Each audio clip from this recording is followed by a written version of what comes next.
Hey everybody, it's Proto Burl, feeding everybody without killing everything.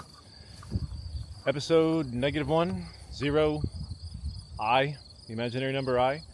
Anyway, this is my first day back in agriculture, such as it is.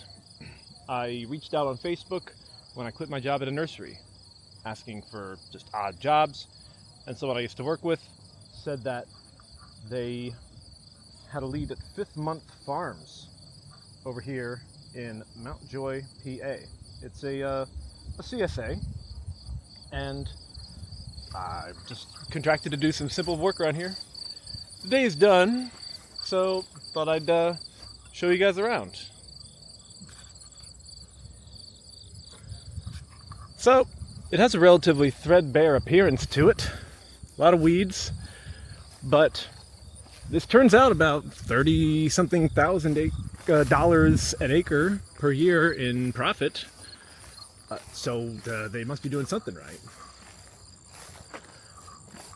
For here, I don't know. Let's just get some just close-ups just to enjoy the plants.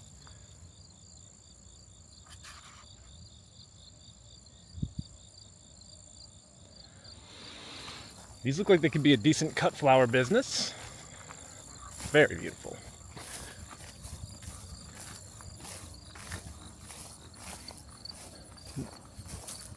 The farmer in question, Devin, seems to be pretty relaxed about the pretty incredible weeds population. Look at the celosia.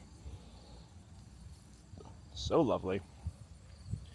We're fascinated with the fasciation, aren't we, people?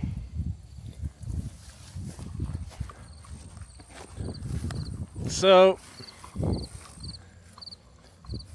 over there they have their vegetable starts in these various high houses, especially over there.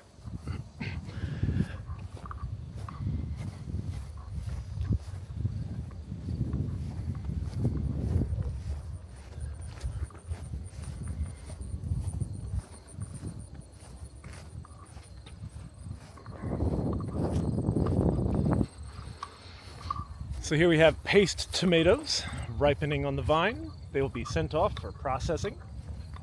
Every week or so, there's a big push to get the CSA boxes out. Here we have a field of carrots.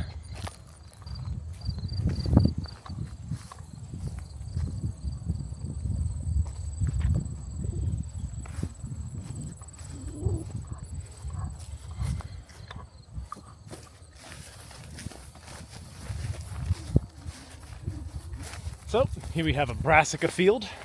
They're obviously pretty decent about rotations. The crops are kind of kept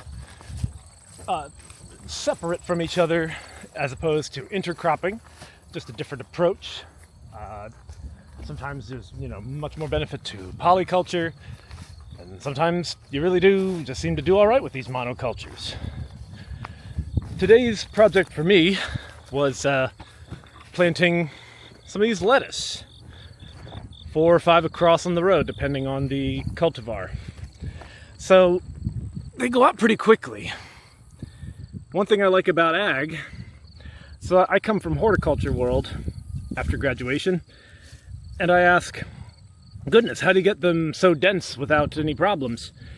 And the biodegradable landscape plastic is one huge help. You're not in contact with the ground and all of its concomitant microorganisms and pythium and whatnot. Unacceptable. Get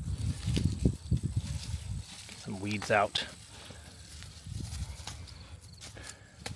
You're gonna go up big and strong, okay?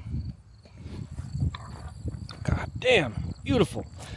Apparently this is one of their most profitable crops is salad greens, But anyway, so this density, you can get away with it because they don't spend a long period of time like this. In horticulture, you can end up kind of being like a nursing home for plants. These things just too old, not leaving, sick, too close for too long.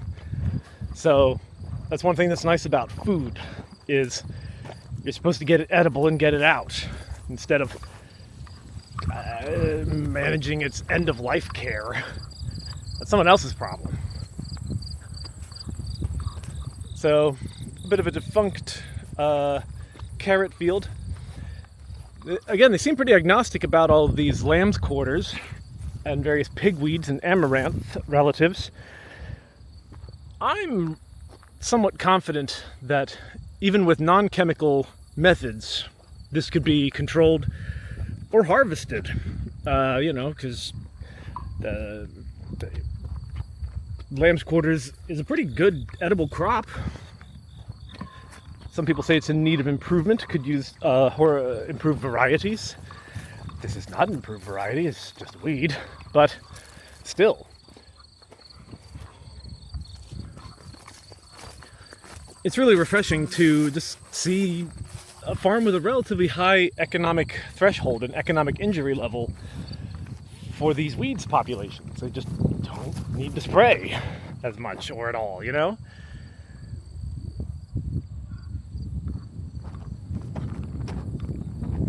Now here we have the pepper fields.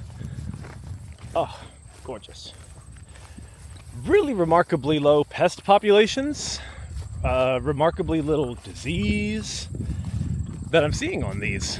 So, very encouraging stuff. Devin puts it down to mostly good genetics. He says, we make sure to get resistant cultivars so that we're not fighting an uphill battle, We're not trying to keep a Shih Tzu alive in the Sahara,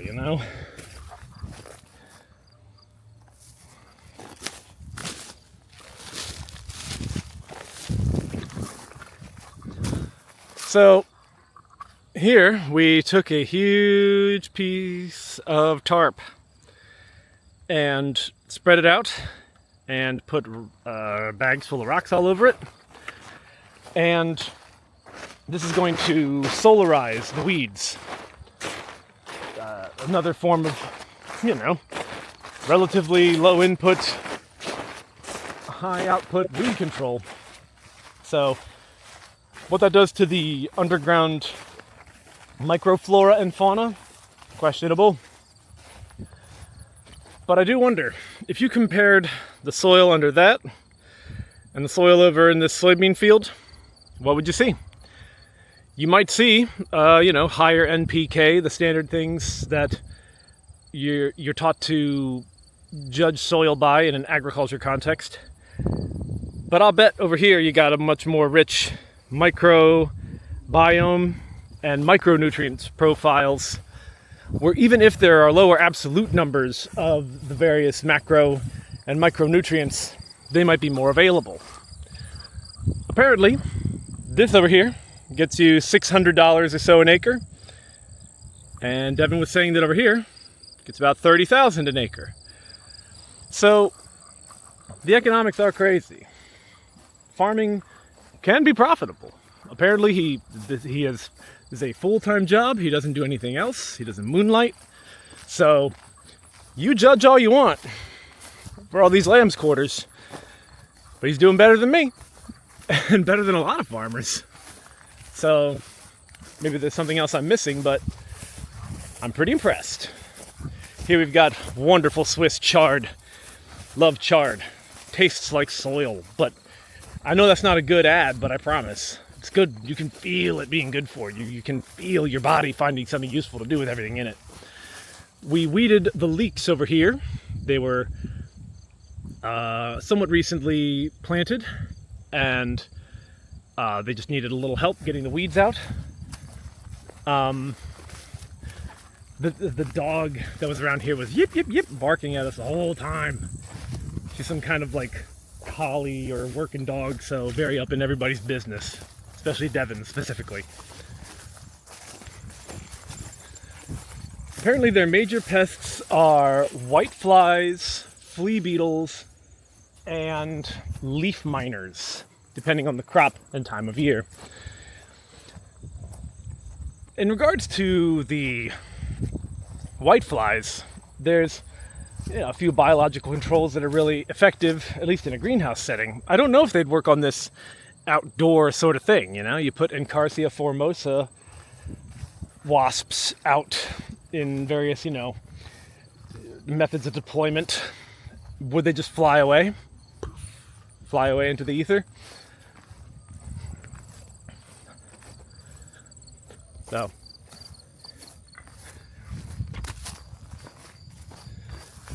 So now this greenhouse is just defunct. It is just, it's nothing right now. This is going to get flail mowed down into a fine organic powder to get rid of all these weeds. A judicious application of fire could really help with the weeds ecology around here.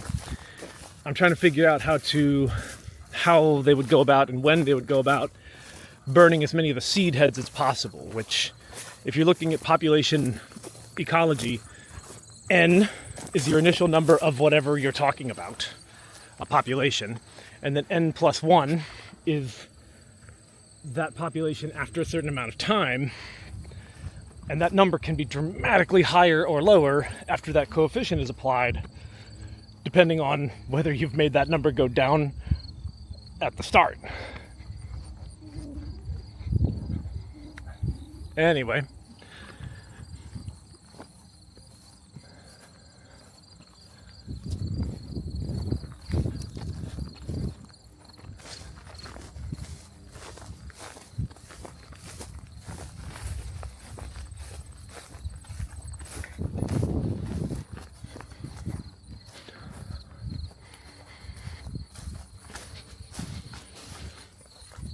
So this house was tomatoes, all little grape tomatoes.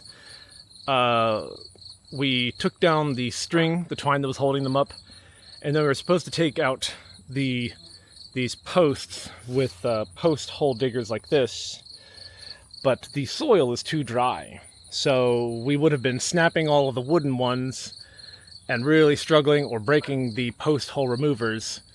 So this house should be watered, and then this could be done better. And then I don't even know what they're going to do with all this biomass. But you can see maybe faintly in the light here that, especially if you look at the difference between my wrist and the rest of my arm, tomato tar. If any of you've never worked with tomatoes and don't know the real itchy, resinous joy of tomatoes, tomatoes are covered in glandular hairs called trichomes that exude protective substances, mainly to protect from insects and, to a lesser extent, microbes. It's pretty darn effective, and certainly is annoying to this macrovertebrate right here. But whenever after a long time working with some tomatoes, and my arms are nearly green-black with tomato tar, I just think with great reverence and sadness for all the hard-working migrant workers picking the tomatoes all day.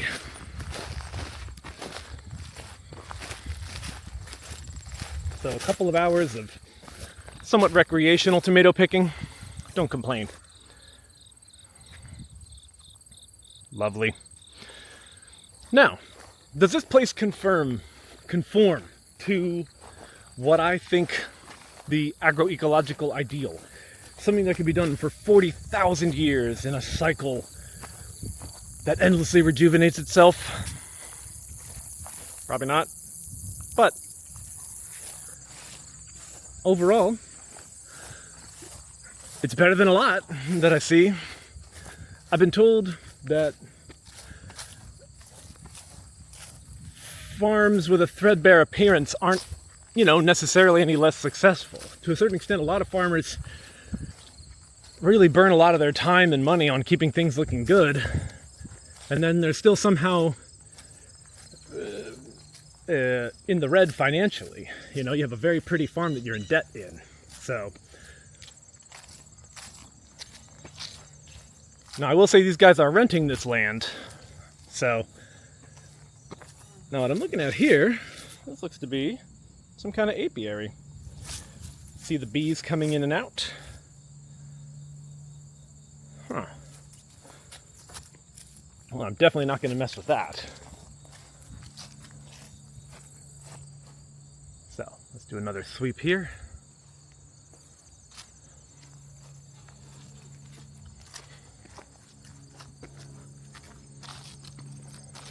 This is just my first day working here, and I'm not going to make it, a day in, day out, week in, week out kind of thing, but this is the kind of stuff I'm really looking forward to doing in my burgeoning agroecological adventure. You know, I want to go all over the country doing bits of work on all kinds of farms, big farms, small farms, organic, conventional, cutting edge, traditional, whatever. I don't even know what I'm seeing here.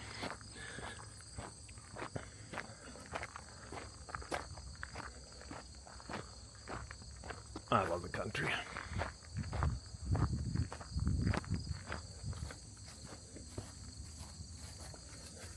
Now we're getting more my native environment. Pasture.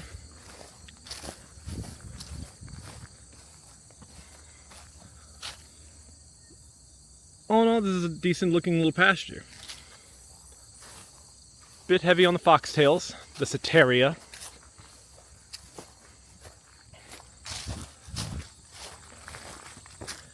Here we have various goldenrods.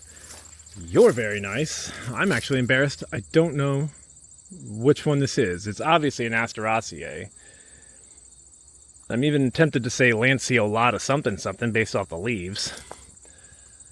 Let's see, we obviously have a restoration planting here because we have tree tubes over here. So this is definitely intentional. It's being managed, and they're trying to get it to be as much native stuff as possible. Although, I'm not so sure about this guy. Is this a Tatarian honeysuckle? I'd rather be wrong. Oh, this euphorbia. Not euphorbia. Is this euphorbia? Oh my god, I'm embarrassed. No. Ugh. I should delete that. Eupatorium. Oh my god.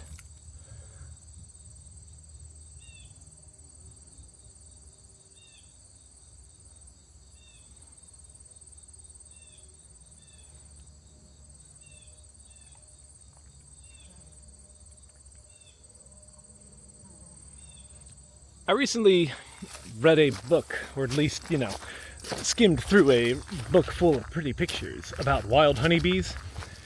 One thing I did not know, or at least had never seen, was a bee extruding bricks of wax from these 8 glands on the back of their body. A constructor bee. And it's kind of like a person shitting 8 translucent cinder blocks from their lower back area. Really strange. A lot of RVs. Goodness. Now, but spaces like this, the kind of abandoned, dry places on the sides of farms and barns, really compelling to me. Here we have a portable sawmill. That's the sort of side income you can get on a farm.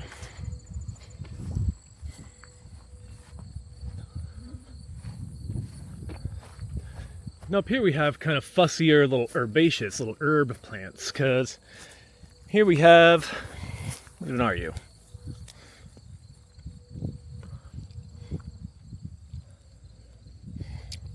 So embarrassed. Is that tarragon?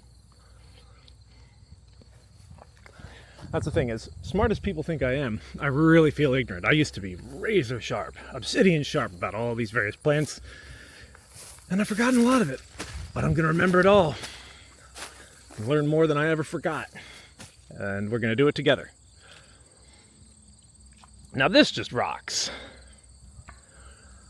I'm very pleased. Sweet potato vine. Ipomea something something. What am I looking at here?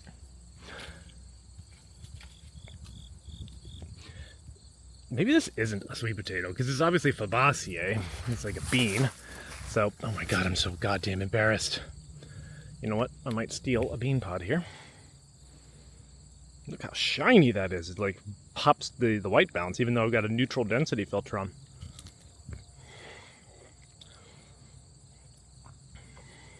Pretty flavorless.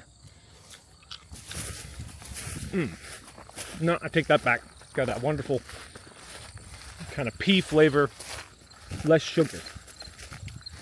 So it's more pea, less sweet.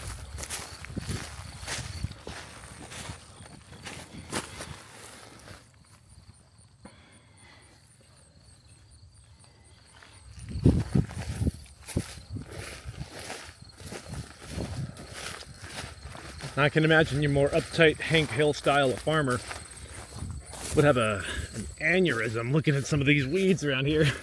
But it's Devin's farm and he didn't seem troubled. So it's really refreshing.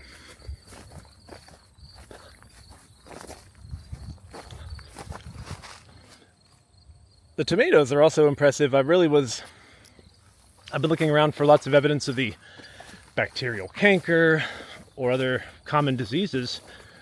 I'm just not seeing it. Oh, here's our buddy. Who loves a good tomato hornworm larva? Getting absolutely wrecked. Hey, how you feeling? How you doing? You good? You got any comment? My man's still alive. Look, man, hang in there. Pull yourself up by your bootstraps, all right?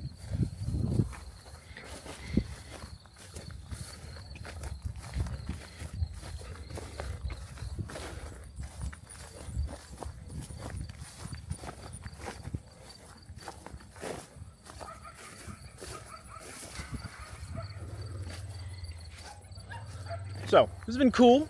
It's just nice to get practice. I might not even use this footage, but don't care. It's just better to do something than nothing. God damn it. Been Brodo Burrow, feeding everybody without killing everything. See you, love you, bye.